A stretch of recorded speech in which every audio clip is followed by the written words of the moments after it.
विद्यार्थी मित्रांनो, सह्याद्री ट्युटोरियल्स मध्ये तुमचं स्वागत आहे. ॲप्लिकेशन सांगू का तुम्हाला, आपण जे शिकतोय मॅथ्स, त्या प्रत्येक गोष्टीचे ॲप्लिकेशन्स आहेत. डेरिव्हेटिव्हचे ॲप्लिकेशन आहेत, इंटिग्रेशनचे ॲप्लिकेशन आहेत, प्रोबॅबिलिटीचे ॲप्लिकेशन्स आहेत, प्रोबॅबिलिटी डिस्ट्रिब्युशन, बायनॉमियल डिस्ट्रिब्युशन, बरेच जे सिलेबस आहेत, ॲप्लिकेशनचाच पार्ट आहे.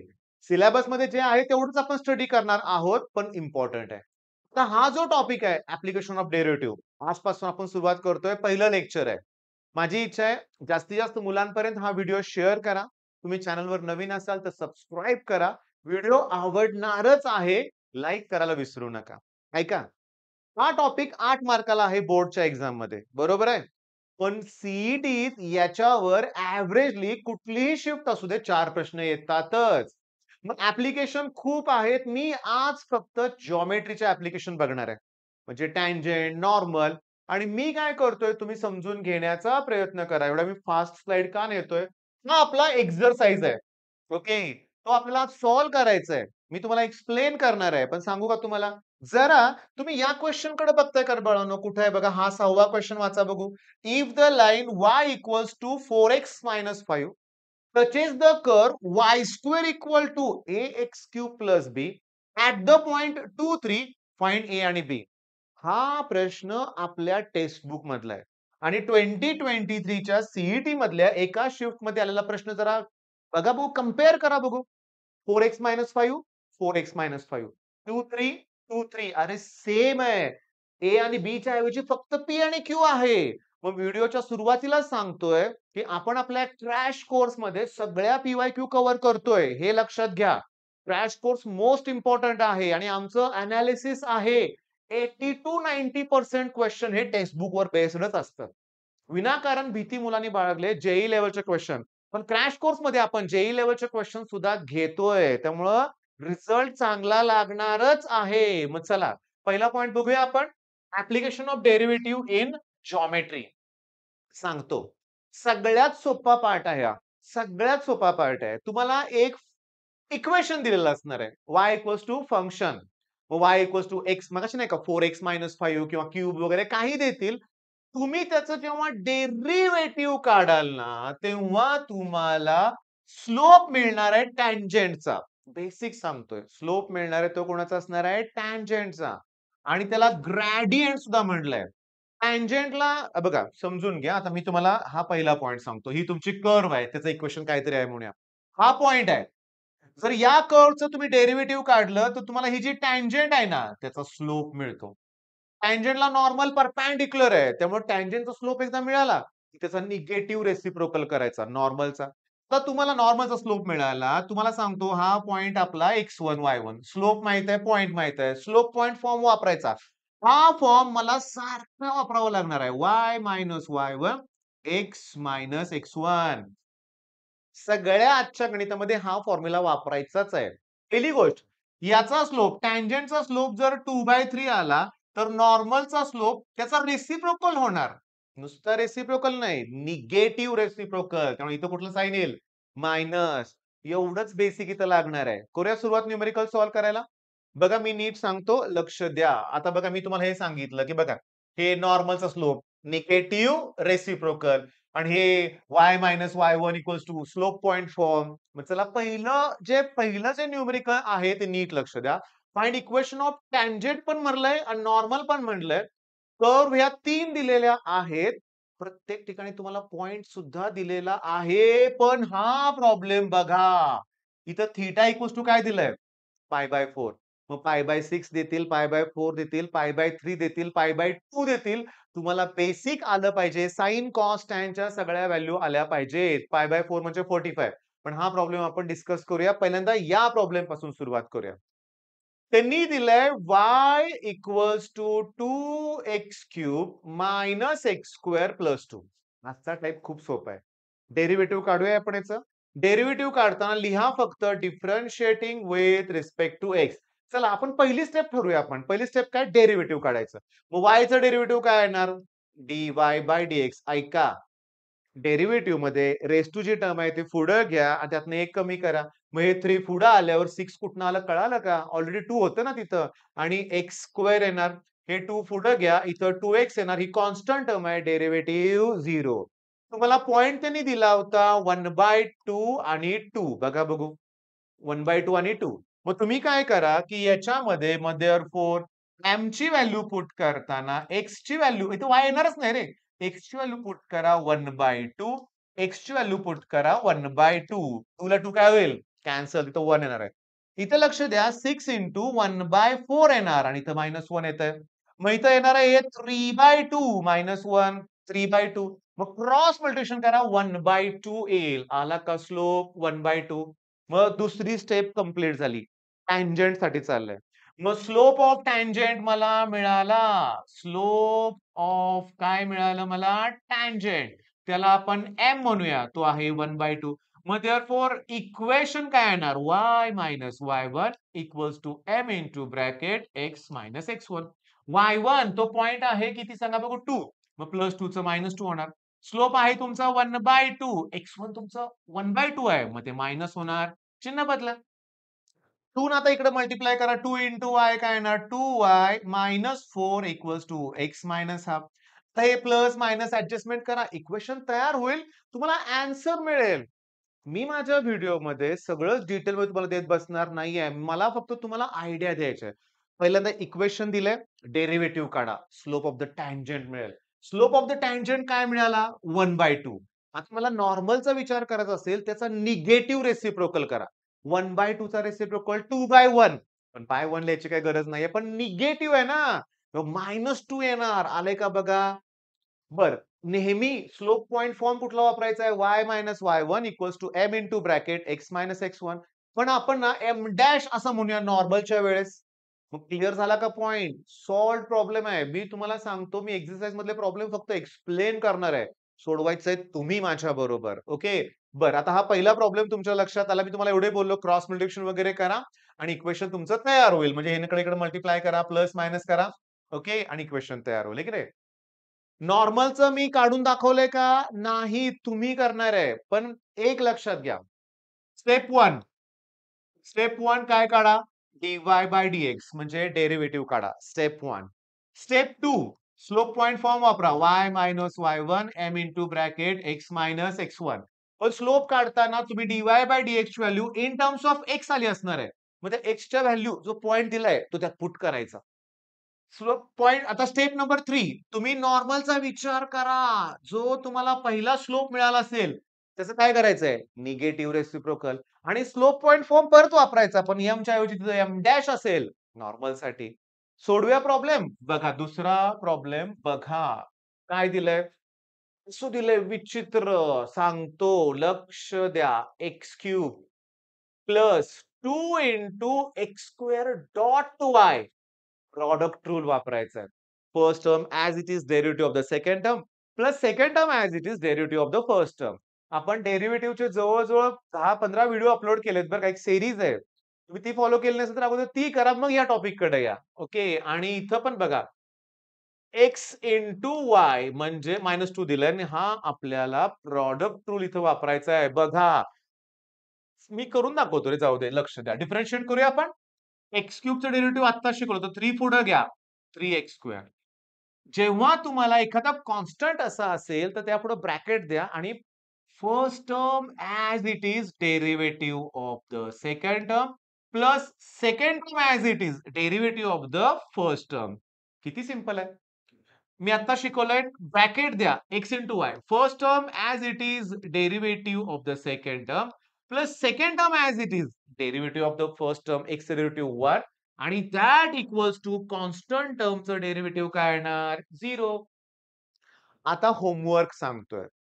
यानं आत मल्टिप्लाय करा. dy/dx इथं पण दिसतंय मला, इथं पण दिसतंय. ते dy/dx कॉमन काढा. dy/dx काय करा? कॉमन काढा हे लक्षात घ्या. मी तुम्हाला सांगतो एक स्टेप करून दाखवतोय. प्लस ह्यानं आत मल्टिप्लाय करा. 2x² dy/dx. 2 2 जा 4xy minus 9x dy/dx minus 9y and that equals to 0. चला मी असं लिहितोय 2x² minus 9x कॉमन काय काढलंय? dy/dx. -9y तिकडे गेल्यावर प्लस 9y होतील आणि हे जे प्लस आहे ते मायनस होतील, प्लस आहे ते मायनस होतील. 3x² आणि -4xy.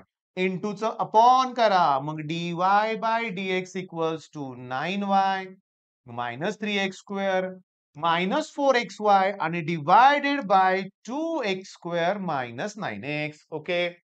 ऐका बघा, 9y -4xy -3x सगळं आलं बरोबर आपण. आता पुढचं काम तुमचं आहे. तुम्हाला स्लोपमध्ये व्हॅल्यू पुट करायचे आहेत. आपल्याला 2 आणि 1 हा पॉइंट दिलाय. म्हणजे जिथं एक्स आहे तिथं 2 पुट करा. जिथं-जिथं वाय आहे तिथं 1 पुट करा आणि सगळं घेतल्यानंतर तुम्हाला स्लोप किती मिळाला? 11. पण तो टॅन्जंटचा मिळालाय.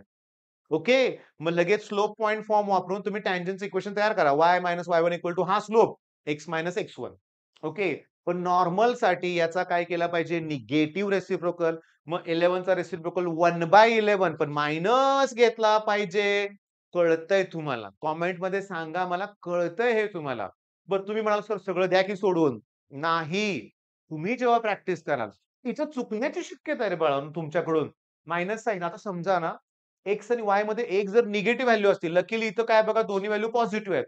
इथं एक्स आणि वाय पैकी एकाची जर व्हॅल्यू निगेटिव्ह असती, तर या मायनसमुळे त्या मायनसचं काय झालं असतं? प्लस. सगळ्या गोष्टींचा विचार करावा लागतोय लक्षात घ्या आणि सोडवायचं तुम्ही. मग दुसरा पण प्रॉब्लेम जमेल. जमेल. आता तिसरा प्रॉब्लेम बघा. आता हे जरा मी तुम्हाला थोडंसं मोठं करून दाखवतो इनिशियली. हां. काय दिलंय? y equals to 3x cos cube आणि हे असं दिलंय. सोप्पं आहे. पण केवढा मोठा प्रॉब्लेम वाटतोय ना, केवढा मोठा वाटतोय. गंमत सांगतो. तुम्हाला y equals to 3 cos cube theta दिलंय आणि x equals to 2 sin cube theta. तुम्हाला एक्सच्या व्हॅल्यू आणि वायच्या व्हॅल्यू वेगळ्या-वेगळ्या दिल्या. याचा अर्थ या केसमध्ये थीटा हा पॅरामीटर आहे आणि इथं हा पॅरामेट्रिक इक्वेशनचा फॉर्म आहे. म्हणजे कधी-कधी पॅरामीटर हा टी सुद्धा दिलेला असतो लक्षात घ्या. मग आता ह्याला डिफरंशिएट करताना विथ रिस्पेक्ट टू थीटा केलं पाहिजे. ओके. हे सांगतो. हे 3 पुढे येतील म्हणजे 9 कॉस स्क्वेअर थीटा होतील आणि ब्रॅकेटमध्ये कॉसच्या डेरिव्हेटिव्हने मल्टिप्लाय करा. हा आहे चेन रूल. तुम्ही डेरिव्हेटिव्हचे लेक्चर्स फॉलो केलेत. चेन रूल ना 90% प्रॉब्लेममध्ये 99% प्रॉब्लेममध्ये चेन रूल लागतोच. याचं डेरिव्हेटिव्ह येणार आहे मायनस साइन थिटा.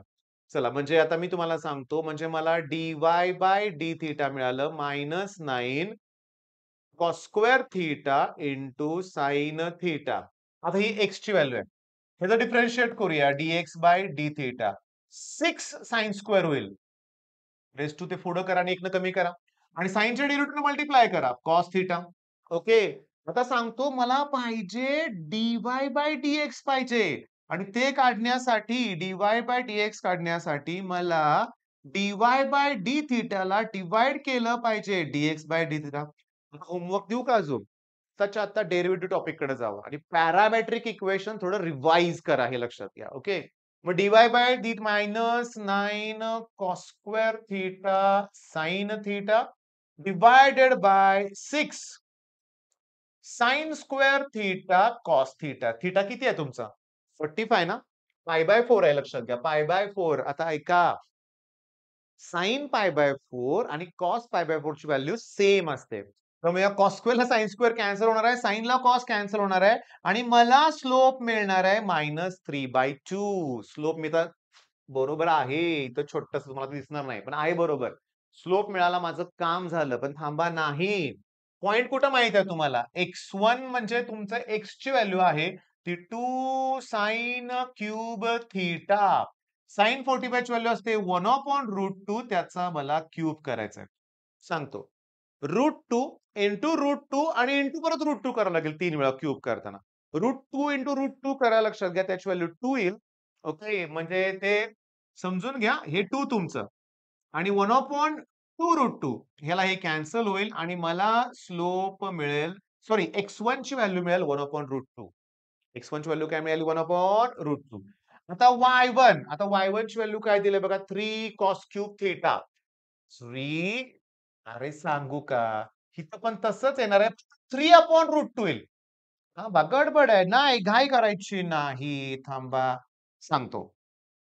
इथे या 2 ला 2 कॅन्सल झालं होतं. हे 3 तसंच राहणार आणि याचा क्यूब 2√2 येतोय. म्हणजे 3/2√2 हे का काढलं x1 y1 कारण मला स्लोप पॉइंट फॉर्म वापरायचा तो असा आहे y minus y1 equals to slope into bracket x minus x1 मग तुमचा y1 आहे 3 अपॉन 2 रूट 2 स्लोप तुमचा आपण काढला किती मायनस 3/2 आणि x मायनस 1 अपॉन रूट 2 याच्या पुढचं सिम्प्लिफाय तुम्ही करणार आहे पुस्तकातला सॉल्व प्रॉब्लेम आहे काहीही अवघड नाही y minus 3 upon root 2 minus 3/2 आपलं बरोबर आहे येणारच आहे आपलं बरोबर लक्षात घ्या चुकणं शक्यच नाही पण हे कुणाचं चाललंय टॅन्जेंट टॅन्जेंटचा स्लोप किती आहे -3/2 पण नॉर्मलचा स्लोप काय त्याचा निगेटिव्ह रेसिप्रोकल ह्याचा खरा निगेटिव्ह रेसिप्रोकल काय येणार 2/3 मग इथं फक्त 2/3 येईल आणि इक्वेशन तुमचं तयार होतंय मग आता मी तुम्हाला सांगतो हे 3 सॉल्व प्रॉब्लेम मी काय डिटेल शिकवलेलं नाहीये मी मान्य करतोय पण तुम्हाला समजून असं शिकवलंय माझ्या एक गोष्ट लक्षात आली की साइन कॉस टॅनच्या व्हॅल्यू पण आल्या पाहिजेत तुम्हाला डेरिव्हेटिव्ह मधलं बेसिक गोष्टी आल्या पाहिजेत बेसिक जास्त डेरिव्हेटिव्ह अवघड नाहीये पण स्लोप काढताना एक्स आणि वाय च्या व्हॅल्यू पुट करावं लागतात प्रॉडक्ट रूल चेन रूल याचा वापर करावा लागतोय आणि आपल्याला ते जमणारच लक्षात घ्या आता हा एक क्वेश्चन थोडासा वेगळा आहे बघा find the points on the curve he equation दिलंय सगळ्यात महत्वाचं टँजेंट जे आहे ते पॅरलल आहे या लाईनला आता ही जी लाईन आहे ना y equals to X plus 5 त्याला मी y equals to M X plus C compare केलं तर मला m इक्वल्स टू 1 मिळालं ना आता दिसलं पिवळ्या कलर मध्ये तुम्हाला दिसतंय m इक्वल्स टू 1 आहे ना म्हणजे तो स्लोप आहे ना मग तुम्ही याचा डेरिव्हेटिव्ह काढा की dy पाय dx चला x क्यूबचं डेरिव्हेटिव्ह 3x².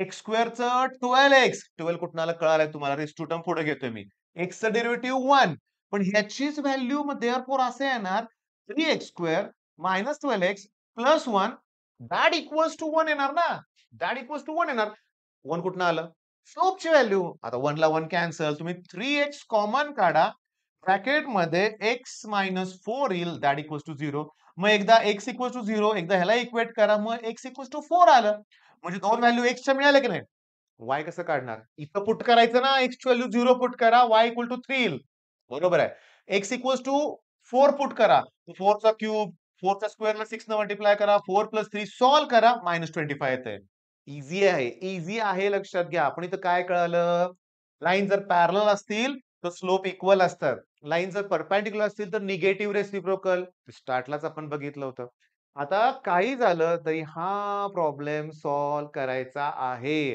ही जी लाईन आहे ना touches the curve at the point he line या कर्वला टच करते म्हणजेच की टँजेंट आहे म्हणजे टँजेंटचं इक्वेशन माझ्याकडे आहे तिचा मला स्लोप मिळाला y equals to M X plus C मग स्लोप किती आहे इथं 4 आहे मग मी याचं डेरिव्हेटिव्ह काढणार आणि त्याला मी 4 शी कंपेअर करणार